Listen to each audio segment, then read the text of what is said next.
Dear students, आज हमारा topic है सेकंड चैप्टर का तीसरा part, principles of sports training. जैसे देखिए कि किसी भी स्पोर्ट्स में हमने अपने आप को एफिशिएंट करना है, यानी कि काफ़ी ज़्यादा कुशलता हमने दिखानी है, एफिशिएंसी लेनी है, तो हमें ट्रेनिंग की ज़रूरत होती है।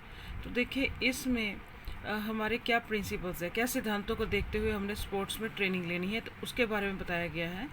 सबसे पहला पॉइंट इसमें क्या है कि स्पोर्ट्स ट्रेनिंग देते समय एक्सरसाइज द्वारा हम प्लेयर्स की एफिशिएंसी में को बढ़ा सकते हैं, ताकि जो प्लेयर है वो खेल के मुकाबले के दौरान अच्छे से अच्छे अपने जो है अपने गेम्स का दिखा सके प्ले ग्राउंड में।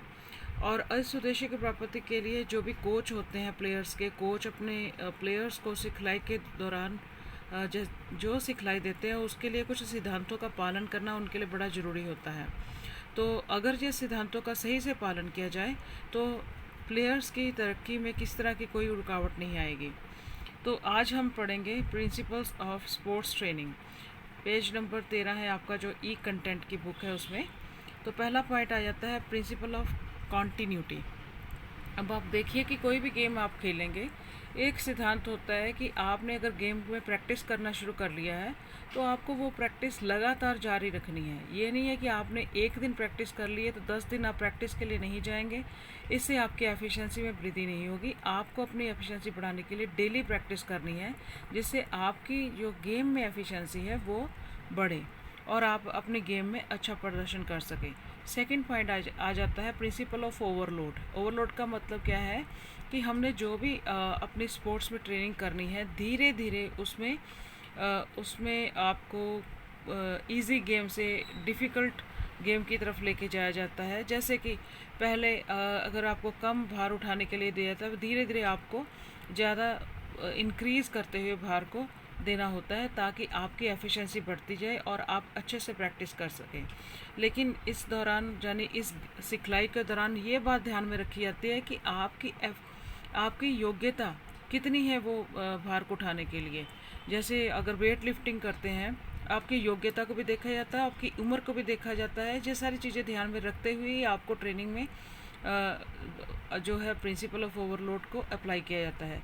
जैसे अगर आप ने 5 किलो वेट आज उठाया है तो दूसरे दिन आपको 5.5 किलो उठवाया जाएगा, तीसरे दिन 6 किलो उठवाया जाएगा।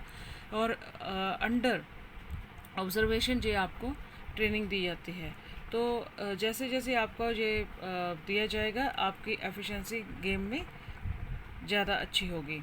लेकिन यहाँ पर देखिए ये भी दिखा गया है कि ख़ास ध्यान रखा जाता है कि जितनी देर में वो पहले जो दिए गए ओवरलोड को बर्दाश्त नहीं कर लेता, सहन नहीं कर लेता प्लेयर, उसको अगला जो है अधिक भार उठाने के लिए नहीं दिया जाता। इसलिए उसकी समर्था के ऊपर भी कोई ज़्यादा भार नहीं दिया जाता कि वो उठा ही ना पाए और उसको किस तरह का कोई चोट लग जाए। तो ये प्रिंसिपल ऑफ ओवरलोड में एक प्लेयर की एफिशिएंसी को देखते हुए उसके भार को इंक्रीज़ करते हुए उसकी गेम्स में उसकी एफिशिएंसी को बढ़ाया जाता है। अगला हमारा जो सिद्धांत है वो है प्रिंसिपल ऑफ यूनिफॉर्मिटी एंड जो है जितना डिफरेंस है differentiation. Principle of uniformity and differentiation, इसमें क्या है कि गेम्स के सार्थक नतीजों को प्राप्त करने के लिए हमें एक सारता का होना बहुत ज़रूरी है। सिखलाई का उद्देश्य होता है कि सारे प्लेयर्स का एक के लिए एक होना, यानी कि सारे प्लेयर्स को बराबर मौके देने चाहिए गेम्स में ट्रेनिंग लेने के लिए।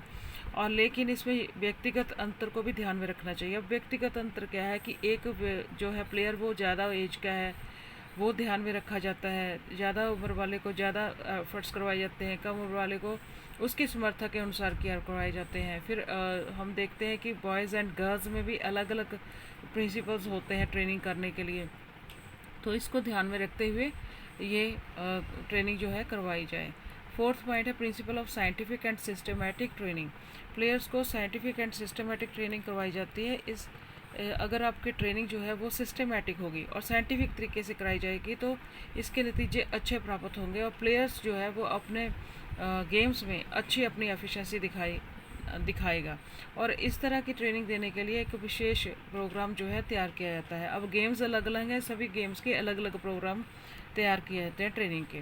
पांचवा पॉइंट आ जाता है हमारा principle of rest. Principle of rest का मतलब ये है कि ट्रेनिंग के दौरान ये नहीं है कि कंटिन्यूसली एक प्लेयर को आप गेम ट्रेनिंग देते जाएं, उसको थका दें। यानी कि ट्रेनिंग के बाद प्रॉपर एक आराम का समय भी प्लेयर को दिया जाता है। जैसे आप अगर कोई एक्सरसाइज करते हैं तो आप नॉन स्टॉप 1 घंटा एक्सरसाइज नहीं कर सकते, उसमें 1 मिनट 2 मिनट 3 मिनट का रेस्ट भी ले सकते हैं, ताकि जो भी प्लेयर है उसको किस तरह का कोई फिज़िकल नुकसान भी ना हो। तो प्लेयर को थकावट को दूर करने के लिए और अगले अभ्यास के लिए शारीरिक और मानसिक तौर पे तैयार करने के लिए उसको आराम की बहुत ज़रूरत है। तो ये प्रिंसिपल्स ऑफ स्पोर्ट्स ट्रेनिंग में 5 पॉइंट हमने पढ़े हैं, उसको आप अच्छे से देखिए और क्वेश्चन के आंसर दीजिए।